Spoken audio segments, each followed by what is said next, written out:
এই জন্য মানবাধিকার কমিশন আর গুম প্রতিরোধ অধ্যাদেশ বাতিল। তো গুম তো করবে কে? গুম তো আইন শৃঙ্খলা বাহিনী লোকেরাই করে নাকি? গুম যদি আইন শৃঙ্খলার বাহিনী লোকেরা করে তার তদন্ত হইতে হবে না? আরেকটা ইন্টারেস্টিং, মানবাধিকার অধ্যাদেশের পিছনে কমেন্টে লিখছে যেহেতু এটা সরকারের কোন মন্ত্রণালয়ের অধীন নয়। আচ্ছা, মানবাধিকার কমিশন কি সরকারের মন্ত্রণালয়ের অধীন থাকার কথা? ও আশ্চর্য ব্যাপার, এটা স্বাধীন, তদন্ত করবে স্বাধীনভাবে, নয় এজন্য বাতিল। দেখেন, সুপ্রিম জুডিশিয়াল পৃথক বিচার বিভাগীয় সচিবালয়ের পাশে কমেন্ট লিখছে কি? পৃথক বিচার বিভাগীয় সচিবালয়ের পাশে কমেন্ট লিখছে যে সরকার ইচ্ছা পোষণ করলে এটা কার্যকর হবে। আচ্ছা, সরকার ইচ্ছা পোষণ করলে নিম্ন আদালতের ম্যাজিস্ট্রেটকে বদলি করা যাবে, সরকার ইচ্ছা পোষণ করলে পদোন্নতি দেওয়া যাবে, সরকার ইচ্ছা পোষণ করলে শৃঙ্খলা বিধি অ্যাপ্লাই করা যাবে, সরকার ইচ্ছা পোষণ না করলে কি করবে? ইচ্ছা পোষণ না করলে রাত 2টার সময় আদালত বসে শহীদ আলম ভাইকে অযথা রিমান্ডে নিয়ে পিটাইবে। ইচ্ছা প্রকাশ করছে না, রাজা ইচ্ছা প্রকাশ করছে না, তো হয়ে গেল। অসুবিধা কি?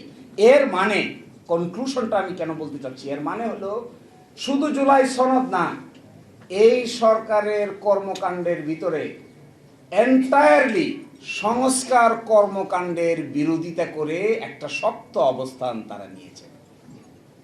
যখন ঐকমত্য কমিশন আলোচনা হয়েছিল তখন আর্গুমেন্ট ছিল যে আমরা কেন এটা করব, এক একজন এক একটা বলছে।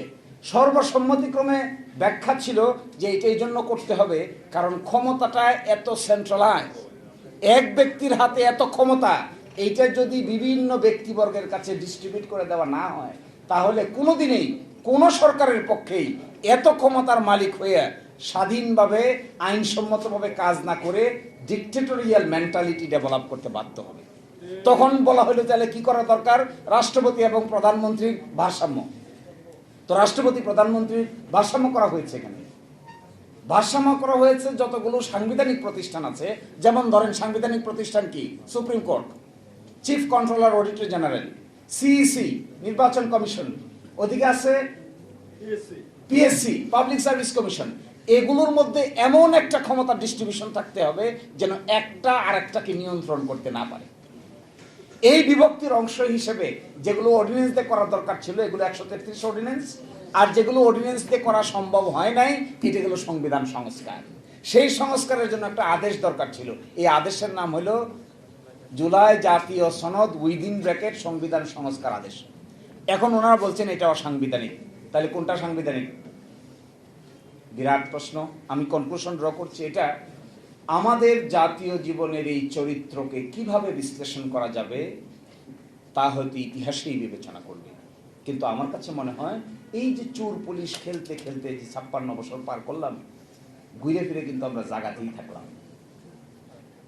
এখন যদি জুলাই অভ্যুত্থানের পরে আরো ড্রাস্টিক সামনের দিকে অগ্রসর করা না যায়, ধরেন এই সংস্কারগুলি কিছুই হইল না, কোথায় যাব আমরা? এক ব্যক্তি পাওয়ারফুল হবে, বলা হয়েছে এক ব্যক্তি 10 বছরের বেশি প্রাইম মিনিস্টার থাকতে পারবে না, যিনি দলের প্রধান হবেন তিনি সরকার প্রধান হবেন না। সাংবিধানিক প্রতিষ্ঠানগুলোতে সার্চ কমিটির মাধ্যমে আইন করে লোক নিয়োগ দেওয়ার ব্যবস্থা করা যাবে, হায়ার এবং ফায়ার করা যাবে না। এটা যারা চান না, কেয়ারটেকার গভর্নমেন্টের অধীনে নির্বাচন হবে 5 বছর পর পর, এই জিনিসটা যারা চাচ্ছেন না তারা কি চাচ্ছেন? এটা যারা করতে চান না তিনি কোথায় থাকতে চান? এখন আরেকটা ফান্ডামেন্টাল প্রশ্ন করি, আমি শেষ করে দিব। 70% মানুষ পক্ষে রায় দিয়েছে, আমরা বুঝি, আমাদের মতো এরকম সামান্য উকিলরা বুঝতেছি, যারা সরকার চালাচ্ছে তারা কি বুঝে না? গণভোট কি তারা অতীতে করে না? গণভোটের জনগী তো বিএনপি, আর বিএনপির জন্ম হলো মার্শাল ল। তাহলে গণভোট দিয়ে জিয়াউর রহমান সাহেব বৈধতা নিয়েছিলেন। এখন প্রশ্ন, ওরা যদি বোঝে গণভোট, আর একটা গণভোট কে করেছে? বেগম খালেদা জিয়া। এই দেশে হয়েছে গণভোট 3টা, এইটা নিয়ে 4টা, তার মধ্যে 2টার কল কাটিং আসছে হলো বিএনপি, এইটা হলো 3য়টা। গণভোটের মানে বোঝে না ওরা? নিশ্চয়ই বুঝে, কিন্তু করে না কেন? এইটার পিছনে আমার কাছে মনে হয় এমন কোথাও কোনো না কোনোভাবে একটা নাকে খত ওনারা দিয়েছেন, যে নাকে খতটা 70% মানুষের মতামতের চাইতেও তাদের কাছে গুরুত্বপূর্ণ। অন্যথায় আমরা সাধারণ মানুষ বুঝি, সামান্য লেখাপড়া করেছি আমরা বুঝতেছি জনগণ কাকে বলে। এরা কি বুঝে না জনগণ কাকে বলে? এত জ্ঞানী বিজ্ঞ পার্লামেন্টারিয়ান নিশ্চয়ই বুঝে। এই জায়গায় দেখবেন পার্লামেন্টের ভিতরে গিয়ে হবস বলে, লক্স বলে এবং রুশুর কথা বলে, প্লাস বলে হলো সোশ্যাল কন্ট্রাক্ট থিওরির কথা বলে। তার মানে কি ওনারা বেশি লেখাপড়া জানেন? ওনারা হবসও জানেন, ওনারা লক্সও জানেন, ওনারা রুশোও জানেন, ওনারা কিভাবে জুলাই সনদকে ব্যাখ্যা করতে হবে এটাও জানেন, গণভোটকে কিভাবে ব্যাখ্যা করতে হবে এটাও জানেন, জনগণের সার্বভৌম ক্ষমতা কিভাবে প্রকাশ হয় এটাও জানেন, নিশ্চয়ই সব কিছু জানেন। জানা সত্ত্বেও যখন একই কথা বলেন তখন একটা সন্দেহের উদ্রেক হয়।